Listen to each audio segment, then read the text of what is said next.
পাচারের উদ্দেশ্যে অবৈধ রূপে মোরাম তোলার অভিযোগে দুবরাজপুরে জেসিবি মেশিন ও মোরাম বোঝাই ট্রাক্টর আটক।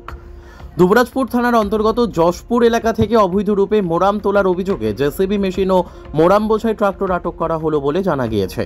সংবাদ সূত্রে জানা যায়, দুবরাজপুর ব্লক প্রশাসন ও দুবরাজপুর থানার যৌথ অভিযানে সেগুলি আটক করা হয়।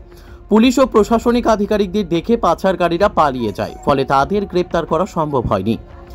তবে অবৈধভাবে পাচারের উদ্দেশ্যে মোরাম চুরি ও মোরাম তোলার অভিযোগে জেসিবি মেশিন সহ দুটি মোরাম বোঝাই ট্রাক্টর আটক করা হয়েছে বলে সর্বশেষ পাওয়া খবরে জানা গিয়েছে।